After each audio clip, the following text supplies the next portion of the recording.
Bonjour à tous, j'espère que tout le monde va bien. Je vais continuer l'étude du catéchisme de Spirago. Tu es rendu à la section 6, c'est-à-dire la hiérarchie dans l'Église. On avait vu un peu le point 1. Les ministres de l'Église sont divisés en 3 classes, les évêques, les prêtres et les diacres. Donc, on va continuer ici là-dessus, plus en détail. Donc, commençons avec un signe de croix. Au nom du Père, du Fils et du Saint-Esprit. Amen. Cette hiérarchie est figurée dans l'Ancien Testament par le grand prêtre, les prêtres et les Lévites. Dans le Nouveau Testament, par Jésus-Christ, les 12 apôtres et les 72 disciples. Le Christ fait une différence dans la mission qu'il donne aux apôtres et aux disciples. À ceux-là, il dit, « Comme mon Père m'a envoyé, je vous envoie. » Voir Saint Jean, chapitre 20. À ceux-ci, il dit simplement, « Allez, je vous envoie. » Voir Saint Luc, chapitre 10. Il envoie les apôtres dans tout l'univers, les disciples seulement dans les endroits où lui-même passerait. Voir Saint Luc, chapitre 10 encore. Les évêques ont pris la place des apôtres, disait le Concile de Trente, point 23,4. Ils sont supérieurs aux prêtres parce qu'ils ont reçu un ordre supérieur et parce qu'ils ont un pouvoir plus étendu, le droit de gouverner l'Église. De là leur crosse. L'évêque est proprement parlé le pasteur, le conducteur du troupeau, et c'est à lui à décider qui et dans quelle mesure on rapport à ce gouvernement. Il fait cela en donnant la juridiction. L'évêque est le chef de son Église, sans la permission duquel rien ne doit se faire dans les choses saintes, disait saint Ignace d'Antioche. L'évêque tient la place de Jésus-Christ, qui est le bon pasteur, et le pouvoir d'ordre supérieur. Lui seul peut ordonner les prêtres, disait saint Jérôme. Lui seul est le ministre ordinaire de la confirmation, disait saint Cyprien. Lui seul en exerce certaines fonctions à l'exclusion de tout autre ministre inférieur, disait le Concile de Trente, 23,4 encore. Lui seul a voix délibérative dans les conciles. Les prêtres sont supérieurs aux diacres. Ils ont un ordre supérieur et un pouvoir plus grand aussi. En particulier, ils peuvent offrir le saint sacrifice de la messe et de remettre les péchés en confession. Les diacres n'ont pas le droit de baptiser, de prêcher et de distribuer la Sainte Communion. Mais aujourd'hui, on le fait. Les diacres ne sont dans l'Église que les serviteurs de l'évêque, de saint Cyprien. Ils sont souvent appelés les mains, les pieds, les yeux de l'Église. La supériorité des prêtres sur les diacres est prouvée par l'usage de l'Église primitive de choisir les évêques parmi les prêtres, et non pas parmi les diacres, disait saint Jérôme.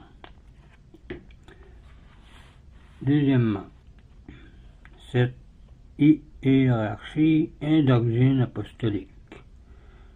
Saint Paul, dans son épître aux Philippiens, parle de prêtres et de diacres, mais il n'en nomme qu'un seul, le fidèle compagnon de ses travaux, dans 4,3. Ça doit être Galate. Ce n'est pas Galate que je me suis trompé, c'est Philippiens 4,3.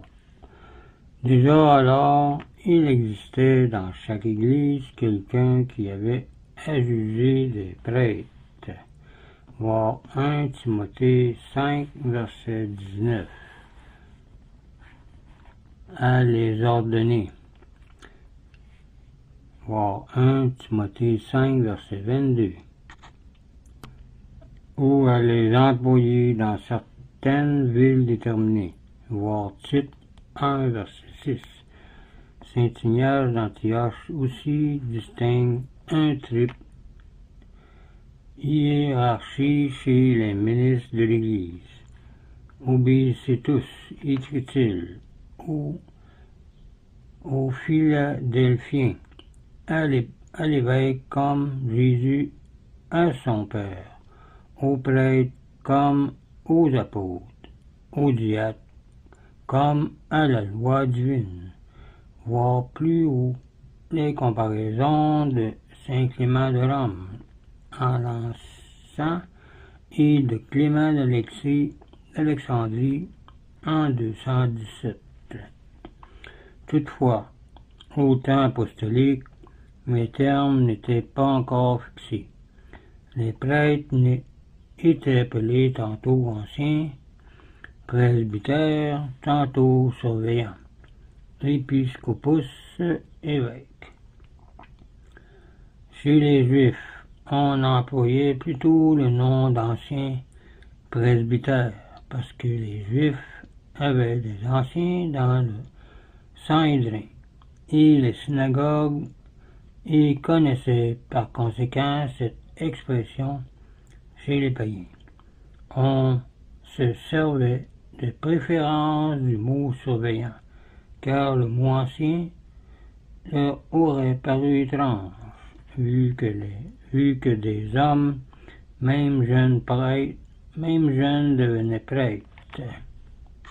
Dans chaque communauté, il y avait plusieurs prêtres. 1 Timothée 4, verset 14. Mais l'un d'eux les présidait.